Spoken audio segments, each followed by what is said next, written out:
You're listening to Living Full Out with Nancy Solari. As a life coach, Nancy can teach you how to stay strong under pressure and work through challenges you face. Being legally blind, Nancy inspires others to be resilient in overcoming obstacles and live full out. You can ask Nancy for advice in your life on relationships, finance, business, health, and more. Just call in at 800-333-0001. Once again, that's 800-333-0001. Now, here's Nancy.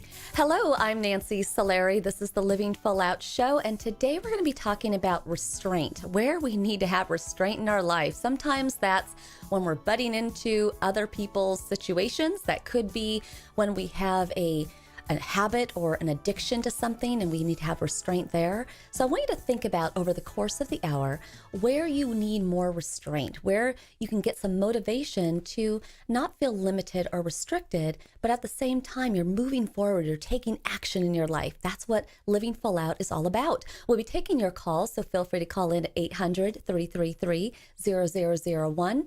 Also coming up in our next segment, we'll be joined by Justin Willoughby. Get this, he got up to 799 pounds.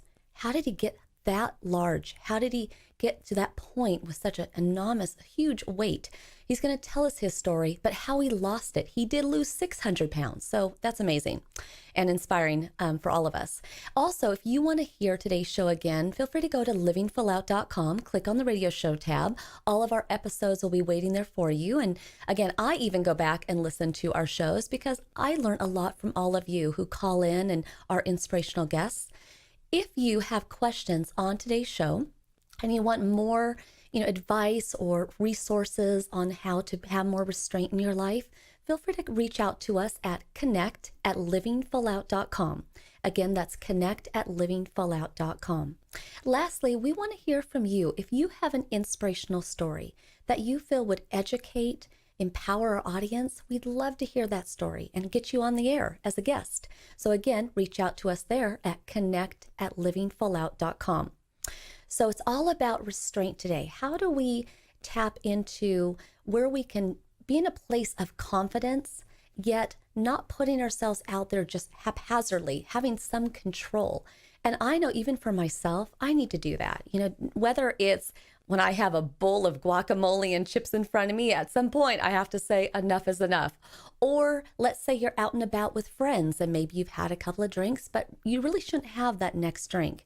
It's having restraint. Or maybe it's if you're addicted to loving someone too much, calling them too much. You might look at it like, oh, I'm just being friendly, I'm just checking in with them. But then that also might look like harassment, stalking, who knows? So you want to think about right now in your life, where do you feel like you might be out of control? You might be putting yourself out there a little bit too much. And what we want to think about is, what is that? But how can we break that habit? And what you want to do is, it's called transference. You want to transfer the bad habit and replace it with a new one. So again, if somebody is addicted to, let's say, drinking or eating, you might use transference by now replacing that habit of drinking and eating with walking, running, reading a book, doing something with your time other than that bad habit. So I want you all to think about that. We're going to go now to the phone lines. I'm getting word from our producer that we do have a caller on the line. Hello, welcome to the Living Full Out Show. Hi. Hello. Thank you for joining us. How can we help you? Actually, what I was going to talk about, and I'm sorry, my voice is a little hoarse today, but just how to deal with stress with a daughter. I have my daughter that was injured in an auto accident that she wasn't driving in, and just the impact that it has on the family, and how to live every day with a positive attitude for her and for the rest of the family also. I'm so glad you're calling in on this, because sometimes the caregivers, they actually carry more of a burden than the person injured, believe it or not. Mm-hmm. The person injured has to go through the physical pain and, of course, flashbacks of the accident or fears or worries about the future with their injuries or what could be. But the caregivers, they don't feel the pain and they don't know how much pain the person's in. And so I'm right there beside you and wanting to help your daughter as much as possible. The biggest thing that you can do for her is just be a sounding board. If she's having a bad day, or if she's acting grouchy or saying things that are not her normal behavior, that might be because she's in pain, and take that cue as a day where you might need to be a little bit more lenient. You might also want to ask her, are there anything, I can do for you, or anything you'd like to try to alleviate that pain? The great thing is, and it's funny, I was just telling my my team here that I have chronic back pain, and today I'm having a painful day. I would love nothing more than to leave the studio and go get a massage or something, but it's probably not going to happen. The thing is, you have to ask her, what would help alleviate the pain? What would make her feel comfortable? And then also, I really believe in the power of motivation. So even beyond this show, what you might want to do is go onto YouTube and see if you can find any inspirational videos of anybody who has been in an accident similar to hers. I think sometimes when we watch somebody else who has been through or gets what we've been through, that can be inspiring. So you might just Google YouTube, maybe whatever her chronic pain is, or accident, and see what you can find, and email her those links, and that might inspire her as well. I think always little notes, like a little Post-it note that you just put in the bathroom saying, I love you, or a voicemail or an email, just little surprises would be fun. Does she live with you? No, she lives a couple hours away from us now.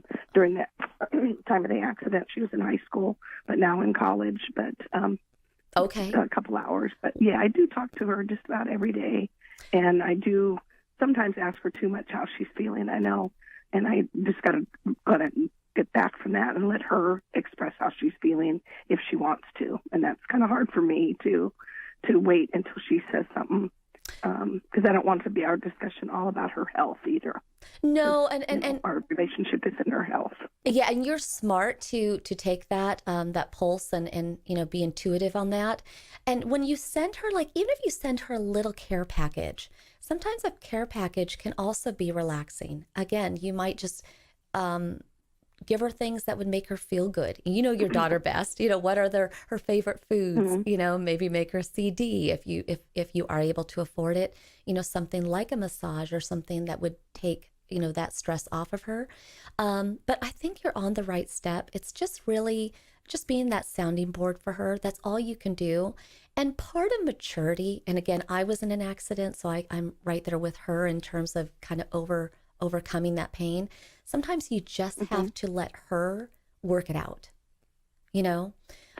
She knows her body and being best. a mother, that's hard too. I know it is. But I am telling you, she knows you love her, and that is the best thing. I mean, they say laughter is the best medicine, but I think love is even better. So you just stay on that and keep loving her.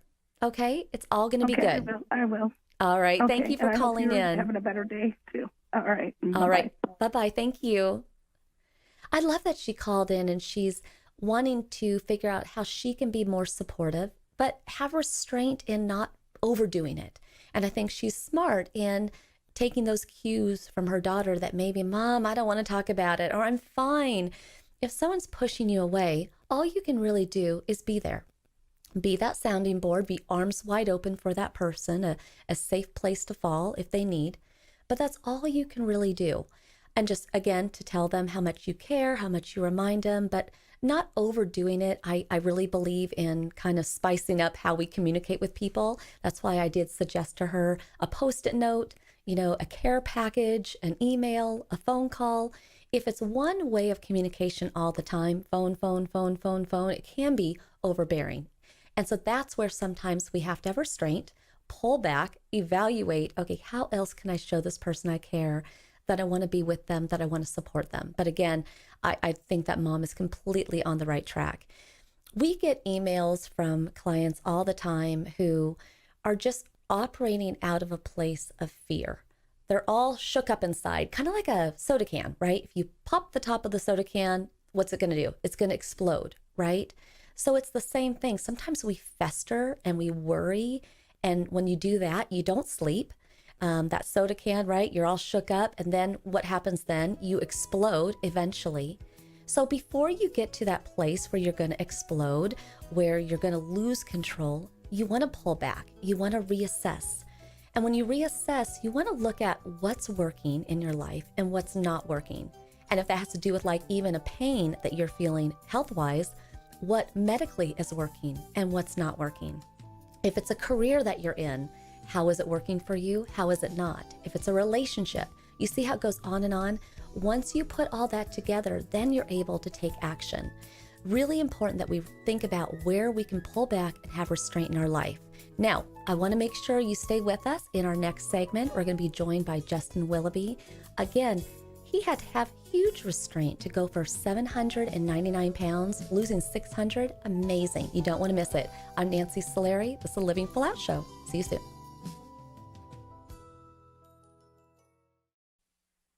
You're listening to Living Full Out with Nancy Solari.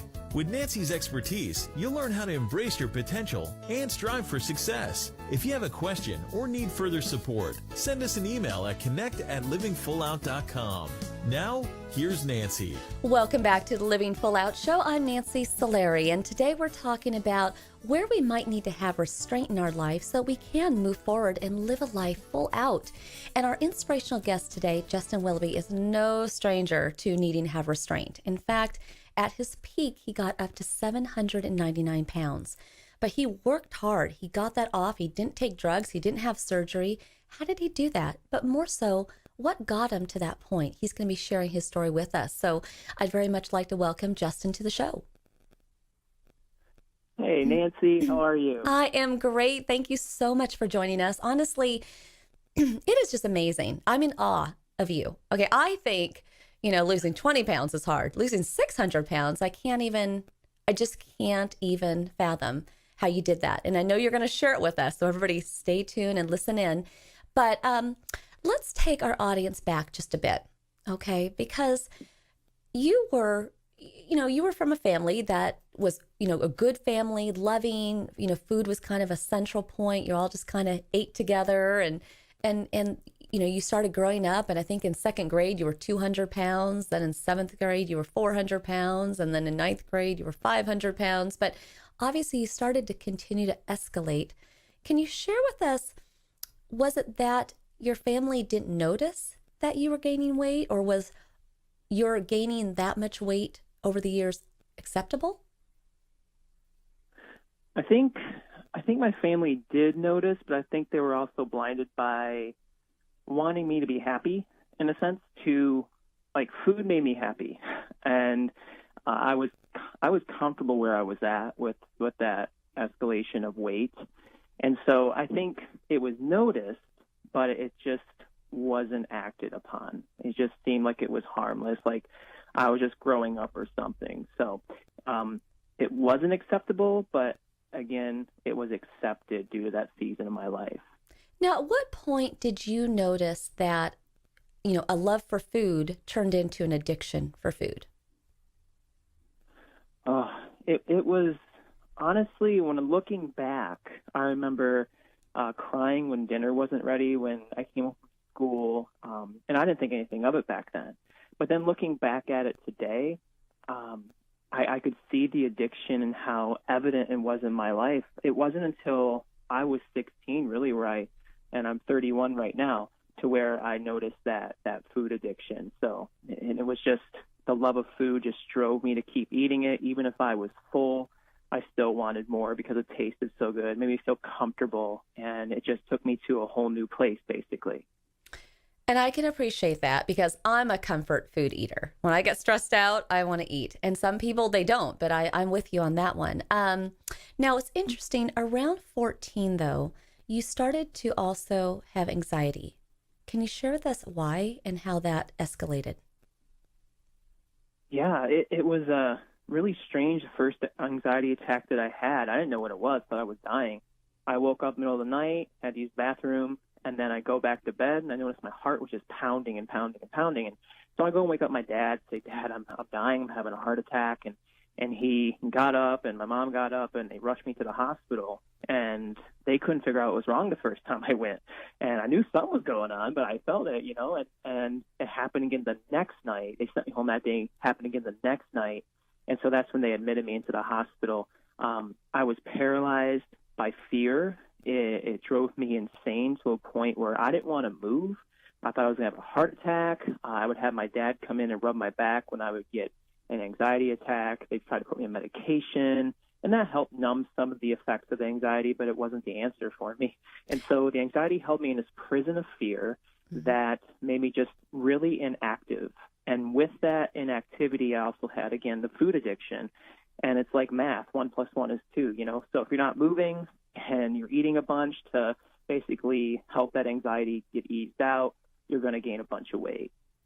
Now, your peers and your family were supportive of you. I mean, no one really turned to you and said, hey, Justin, you're gaining too much weight. I mean, it just seemed acceptable, but yet you were missing out socially. And maybe that also contributed to your anxiety, wanting to date, wanting to be able to fit into desks because you were too large, you couldn't. What was it like? Because I'm sure that was lonely. As much as you were accepted, you were just outside the body that you really wanted to have. Yeah, I felt like I was in a prison, honestly. I was looking outside my body in a sense, looking at who I wish I could be and what I'm limited of being right now. I mean, I wanted to go run with my friends. I wanted to be in school and fit in a normal desk and not have to sit at a teacher's desk or pull a chair up in a regular school desk just to sit by it and get a seat during class. I wanted to play gym games, and I wanted to be able to have a girlfriend and on and on. And so I basically had these dreams, and I wish this was me. And, but the weight and the anxiety just kind of held me back to where it was uncomfortable. And though I longed for that stuff, it just wasn't a reality. And so I could see how maybe that would cause stress on my life to, for sure, cause anxiousness and depression and anxiety attacks. Was there a part of you that was just very complacent, just throwing my hands in the air, this is all it's ever going to be? Absolutely. It just seemed too hard to change. I mean, I've been this way for this long, and this is how it is, and there's just no hope. There's no way out of it, and so it is what it is. And so, yeah, definitely got complacent. I was comfortable where I was at. Even though I didn't like it, it felt good. I enjoyed my food. I enjoyed being the big guy, even having that reputation as the bodyguard, if you will. I enjoyed some of that stuff, and I was comfortable where I was at, but it wasn't the most healthy place I could be. Mm-hmm. And I thought, what's the sense of trying, because I can't get there anyway. I mean, this is who I'm going to be the rest of my life, so let's just get used to it. And I took it from there. Mm-hmm. And I imagine there were some sad nights that you wish you could have been with your friends doing different things. I imagine there were moments of even anger with yourself. Absolutely. There were times where, sure, I wanted to go swimming with my friends, or time I wanted to go hiking with my friends. I remember some summers during summer vacation from school, my friends would go and they would go hiking, or they'd play dodgeball or basketball, and I'd be sitting there not being able to do that stuff because I was just too large. And so, yeah, I'd be jealous, the regular human emotions that we have, the jealousy would come out, and of course I would get depressed, and then what I would do is I would eat, just to kind of take care of that depression. And keeps the cycle going, right? Well, I'll just hang out. Yeah, it just keeps that exactly. cycle going. Now, we're going to be taking a commercial break here. And so I want you to stay with us, Justin, because your story gets more severe. So everyone stay with us. We're talking about having restraint in our life today so that we can really become who we want to be and have the life that we strive for. And it's not easy. As Justin will share with you in our next segment, it took a lot of hard work. But when you take hard work, passion, desire, and you couple that all together, you can do it. You absolutely can live full out. We'll be right back after this break. I'm Nancy Solari. This is the Living Full Out Show. Stay with us.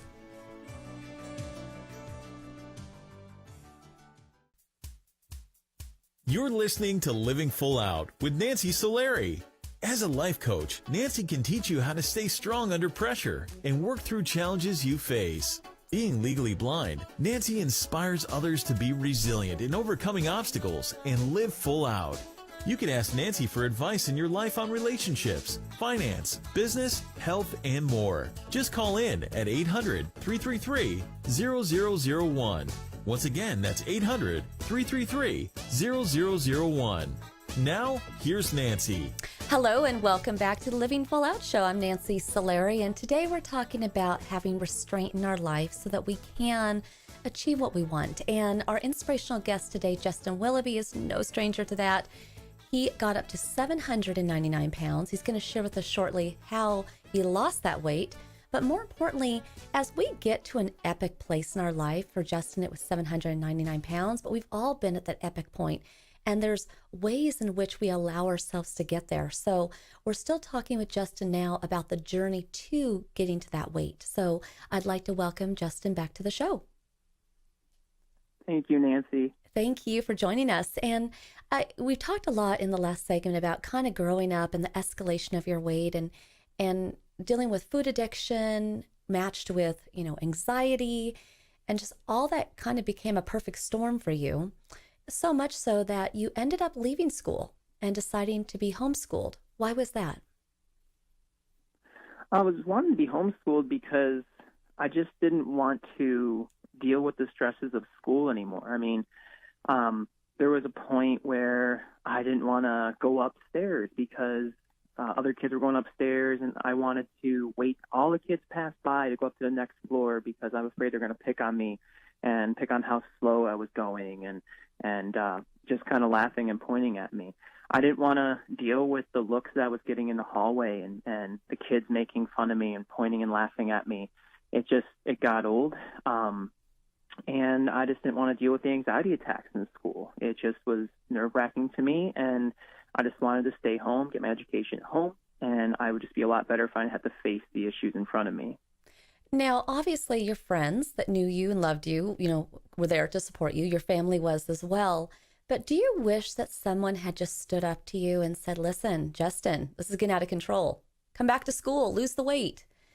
Did anybody stand up for you in that way? I didn't have it during those moments. I mean, during school, I didn't have any friends who would call it out and just share the truth with me on that. But there was a point, finally, after homeschooling happened and I still wasn't losing any weight, just getting worse. Finally, my mom spoke up and said, honey, you're gaining weight. Let's do something about it. And I got frustrated with her. I mean, this is my mom. And how could you say something to me like that? You're supposed to be my biggest fan, but all she was trying to do was help me. But it wasn't until she finally said something that, kind of started the process of recognizing there's an issue. Well, it's interesting because with your anxiety that you had, you feared a heart attack, you feared death, all these things. And when your mom actually got you to the doctor, he basically told you everything you didn't want to hear that meant that you were at a weight where you could have a heart attack. You could die. Yeah, that was like my biggest fears suddenly became a reality in my life. And now I have somebody telling me, hey, this could happen, so we need to get you to a doctor, basically. Now, most of us would just get in our car and go to the doctor. But for you, at the weight you were, that was not possible. And you didn't even know at 16, when finally all this came around, you didn't even know really how big you were at the time. But you couldn't just jump in a car. How were you transported to the doctors? Well, it was interesting, actually. I haven't been to a doctor in a very long time. And so my parents had a full-size vehicle, and my dad ended up getting me a oversized wheelchair.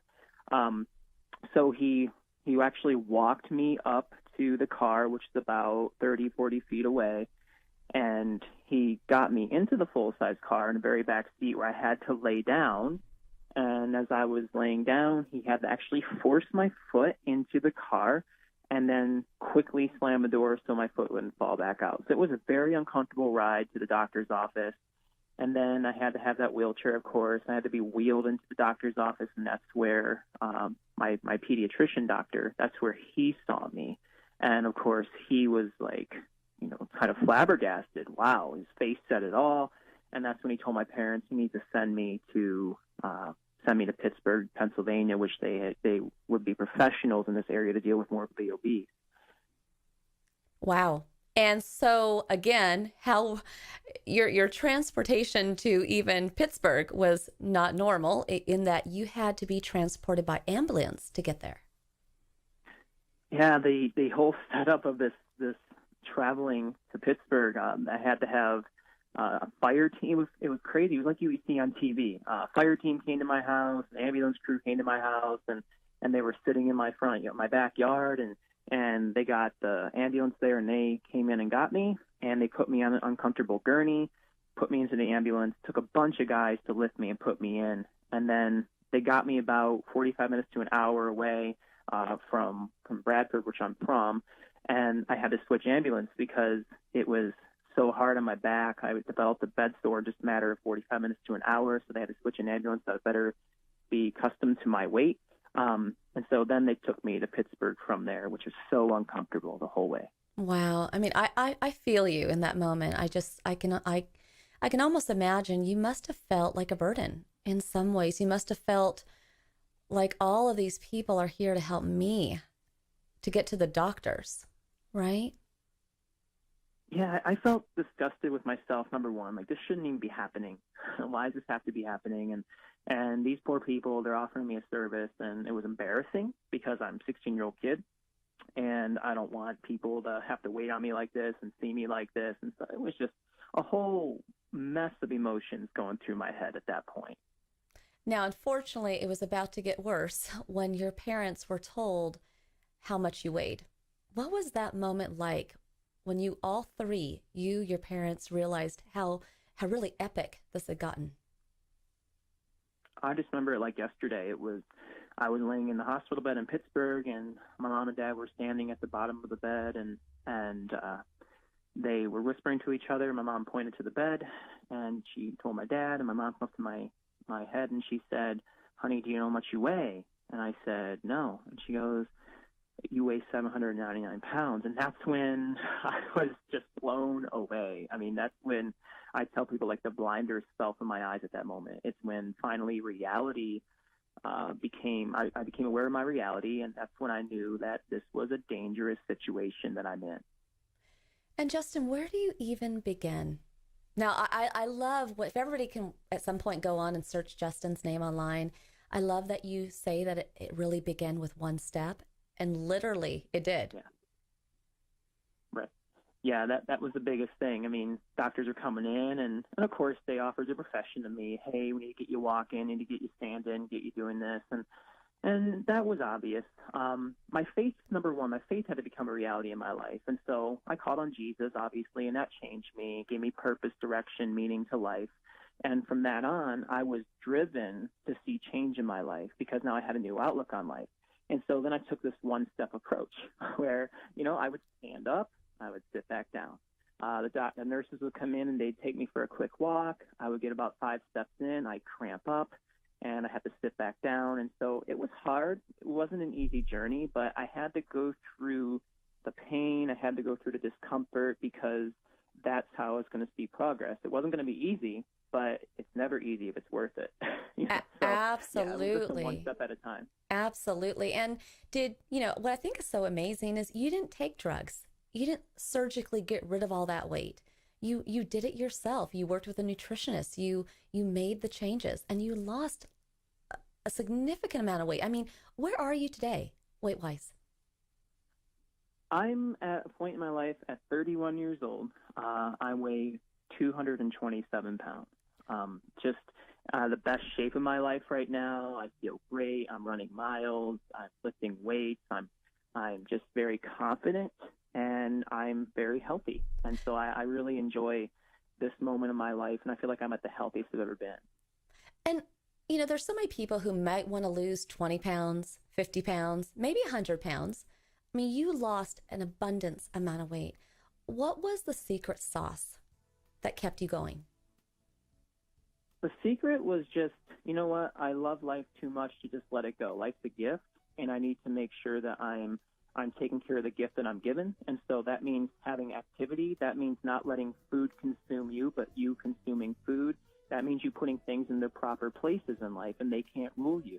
And so once you have that all figured out, you have proper accountability, you're moving, you're eating healthier, and you're eating God-given food, you're going to see transformation in your life. That's just the way it is. It's great. So that's what I would say the secret is to life. I love that. And will you ever go back? Absolutely not. Mm-hmm. And what prevents you? What happened to that boy that had the addiction, the social anxiety? Is he still there?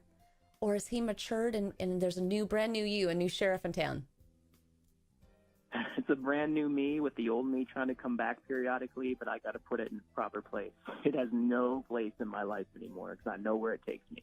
You know what? I love that. And you are a winner, really. Honestly, you are such a great example of what it means to live full out. You took action, big action. You lost the weight, and now you're living life full out. You're just doing it. You're married. You're running. You're racing. You're working hard, but you're living the dream. So I really want to thank you so much for being on today's show. And I know I got a lot out of it. I'm going to go do a walk today or something because you make me feel like, hey, okay, Nancy, you want to lose 15 pounds? Come on, you got this. You inspired me incredibly.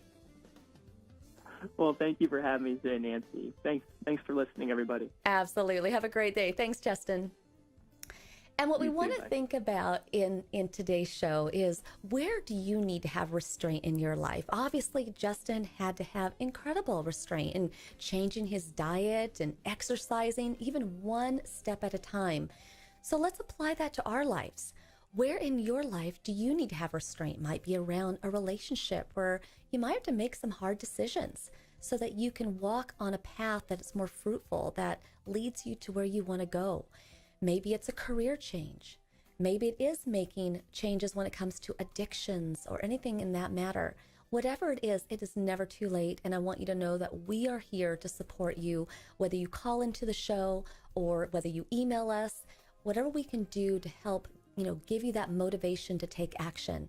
So when we come back, though, we will be taking your calls. I want you to feel free to bring those questions of restraint to us, or anything that you feel is just pending on your heart that we can help flesh out for you so you can feel more free and feel more light. This is the Living Full Out Show. I'm Nancy Solari. Stay with us. We'll be back. To have restraint in your life doesn't mean that you're limited or restricted, but yet it gives you the freedom to take a pause, to plan, to strategize. Sometimes in life, when the world is getting chaotic and busy and we're spiraling, you just have to be willing and able to say, I'm going to stop. I'm going to think this through and move forward and living full out.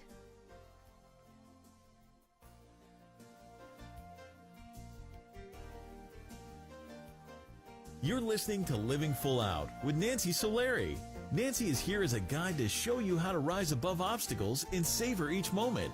If you have a question, call in live at 800-333-0001. That's 800-333-0001. And now, here's Nancy. Okay, welcome back to the show. I'm Nancy Solari. This is the Living Full Out Show, and today we're talking about restraint, and that's not always easy. I know that it takes a lot for us to pull back, to restrict ourselves, and trust me, it might be a cookie. You're just craving a cookie, but yet you shouldn't have it. Maybe it's, hanging out with people that aren't good for you, are not supportive of your dreams, or maybe suck up time where you should be doing other things. Whatever it is in your life that is just not working, I so invite you today to make this the moment where you set that free, or you make modifications. But you can only do that when you recognize that change is required, needed, so that you can move forward. Now, I'm getting word from our producer that we do have a caller on the line. We're going to go say hello to them. Hi, welcome to the Living Full Out Show. Hi, thank you. Nancy. Hi, thank you for calling. So what's going on? Hi, thank you for taking my call. Yes. I have a question. Mm-hmm. My son and his wife and my two granddaughters recently moved out of state. prior to them moving, I watched my granddaughters quite often. How can I fill this void? I don't love that you have the void, but I love that you love them that much. I want you to get creative. Okay? So I think being a grandmother is such a special place to be. Grandmother, Nana, whatever you want to be called. What are you called? What's your name to them? Mimi. Mimi. There you go. See, everyone's got that special name. And you want to think about ways in which you can touch each of your grandchildren uniquely or together. So for example, I don't know if you know this or not, but there are books out there where you can actually record in your voice the book. It's almost like you're the one reading the fairy tale. What a nice keepsake for them to listen to with their parents. And you're right there nightly. You might consider putting together a memory blanket. Maybe you take a lot of pictures that you've taken with them or family trips and put that blanket together and something they can snuggle with when you're not there. Maybe you can do a video chat, send them an email or call them or even leave a voicemail when you know they're at school. And then their mom and dad comes home and they're like, yeah, you got a voicemail. I do. And then it's a voicemail from you. Just getting creative for them to know that you love them and maybe reaching out to them every other day or every day if you want to. I don't think there's any limits to what Mimi can do. And I think it's excellent that you're thinking about this. What is your fear? Do you fear that they're going to forget about you, or what do you think? Yes, that's my biggest fear. Now, do you really think they're going to forget about you? No, not at all. Okay. Now, I'm glad you said that, because here's the thing. There's what we really know, which is reality, which is when we're in our clear-minded self. And then there's the fear that all of a sudden, Mimi? Who's Mimi? Right? That's not going to happen. Mm-hmm. They're not going to forget you. And especially, what ages are they? 7 and 2.5. Okay. So the 7-year-old has so many memories with you, not going to forget you. Can't forget Mimi. Mm-hmm. The 2-year-old, the 2.5-year-old, they're still getting to know you. But even by that time, you're so relevant in their family's world that they're going to hear Mimi, you're going to call in. I really think that with all the things in our lives that we have to worry about, whenever you have that fear thought come in, just tell it to go away. It has no place. It's not real. Fear stands for false evidence appearing real. And when you do that, you take control back. Function from a place of love, not fear. Okay? Okay. Thank you. You're very welcome. Thank you so much for calling in. And go give them a call. Say hi to those grandkids. Absolutely. Okay, thank you. Thank you. You got it. And I'm so thankful for everybody who's called in today, because it's courageous. It's bold to step out there and say, something is not working. I need to get this back on track. Or in the case of our last caller, having fear around something. We all have that. I'm raising my hand. I mean, who doesn't have a fear? Who doesn't have a negative thought that creeps into their mind about how worthy they are, if they can do something, how people see them? It will go on and on and on. But remember that you have the ability to set those negative thoughts straight. Get out of my life, get out of my mind. That's not true. I hear you, but it's not true. And then focus on where you can be empowered, where you can be supported. I even told a guest earlier in the show, watching motivational videos on YouTube, listening to episodes of our show, going to livingfullout.com and watching past episodes. That would keep you inspired, keep you going. But whatever you do, it's all about having hope and knowing that each day unfolds into new possibilities. So whatever happened yesterday, whatever mistakes you made, whatever regrets you have, that's in the past. All you have is today, here and now. Have the restraint that you need to have a positive, fruitful future. But I promise if you do that, you will be living full out in a big way.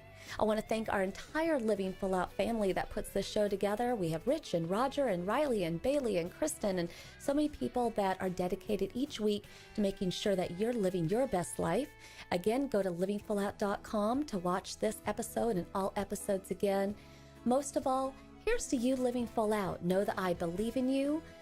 I know you can be restraintful when you need to be. And we'll see you next week. Have a great day.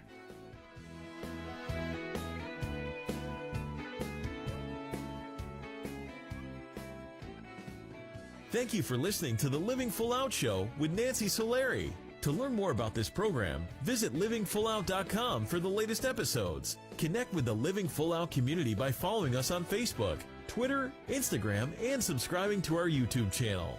If you have an inspirational story you want to share, email us at connect@livingfullout.com. Here's to you, living full out.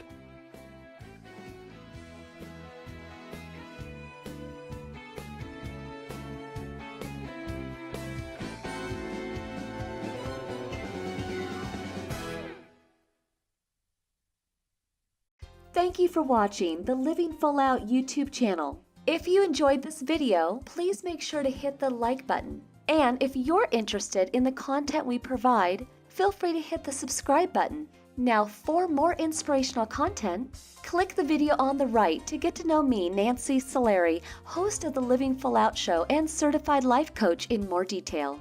Click the video on the left and you'll be motivated by the Living Full Out radio show and our inspirational guests and callers. Keep in mind, we welcome your comments. If you're empowered, let us know. Feel free to leave a comment. We would enjoy hearing from you. And here's to you, living your life full out.